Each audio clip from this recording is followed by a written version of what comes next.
InJourney Updates. The highlight news of InJourney. Bandara Banyuwangi menerima penghargaan di Aga Khan Award for Architecture 2022, menyisihkan 463 nominasi bangunan dengan arsitektur terbaik di dunia. Sertifikat di Aga Khan Award for Infrastructure dari Putri Zahra Aga Khan diserahkan ke PT Angkasa Pura II selaku pengelola Bandara Banyuwangi yang merupakan landmark di Jawa Timur, menjadikan Bandara Banyuwangi mendunia dan lebih dikenal masyarakat global. Angkasa Pura I berhasil meraih 3 penghargaan sekaligus dalam ajang BUMN Branding and Marketing Award tahun ke-10.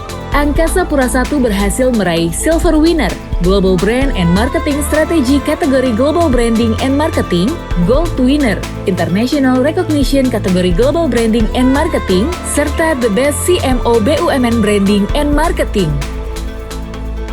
Welcome to Sarinah. Menteri BUMN Erick Thohir dampingi kunjungan legenda sepak bola Eropa ke Sarinah. John Terry dan Alessandro Nesta, dua defender legendaris ini berkeliling Sarinah untuk melihat berbagai macam produk UMKM. Dilanjutkan dengan sarapan bersama, menikmati jajanan pasar khas Indonesia. Dalam rangka mengantisipasi ancaman dan gangguan terhadap objek vital nasional di bidang kebudayaan dan pariwisata, PT Taman Wisata Candi Borobudur, Prambanan, dan Ratu Boko selaku Indonesia Heritage Management dan Kepolisian Daerah di Yogyakarta menjalin kerjasama strategis dalam penyelenggaraan pengamanan objek vital nasional. Kerjasama ini ditandai dengan melakukan penandatanganan nota kesepahaman tentang pengamanan objek vital nasional di wilayah Taman Wisata Candi Prambanan dan Ratu Boko. InJourney bersama anak perusahaan telah melakukan persiapan untuk mendukung KTT G20. Mulai dari pembangunan infrastruktur hingga layanan wisata telah disiapkan guna menyukseskan gelaran konferensi tingkat tinggi G20 di Bali pada 15-16 November 2022. Angkasa Pura I sebagai pengelola Bandara Internasional I Gusti Ngurah Rai Bali yang menjadi pintu masuk para peserta dan delegasi KTT G20 telah menyelesaikan tahapan revitalisasi berupa beautifikasi yang mencakup terminal internasional, VIP, VVIP, dan domestik. Posko terpadu monitoring terdapat di Bandara I Gusti Ngurah Rai dari tanggal 10 hingga 20 November 2022. Posko ini merupakan hasil sinergi Angkasa Pura I dengan stakeholder.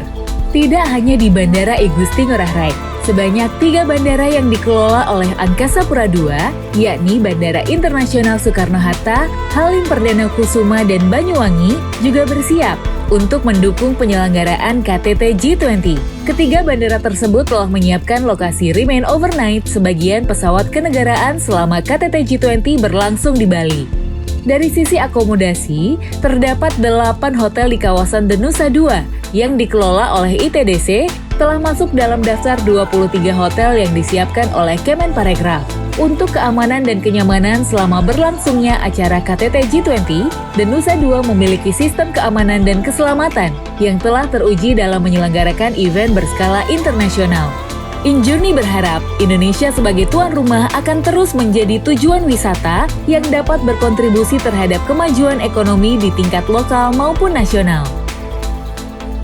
Motorfilm Superbike World Championship Indonesian Round 2022 sukses digelar di The Mandalika, Lombok, Nusa Tenggara Barat pada 11-13 November 2022 dengan lancar dan aman tanpa gangguan yang berarti.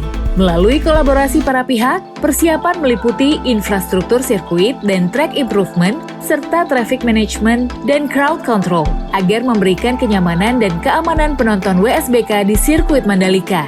Tidak hanya itu, Angkasa Pura I juga melakukan pengembangan Bandara Internasional Lombok dengan perpanjangan runway, perluasan apron, serta peningkatan infrastruktur kargo bandara sebagai komitmen layanan dan operasional bandara. Indonesia juga mencatat sejarah dengan kemenangan talenta pembalap Indonesia Veda Ega Pratama pada race 1 dan 2 Idemitsu Asian Talent Cup dan keluar sebagai juara dunia ketiga IATC 2022 di WSBK Mandalika 2022 ini.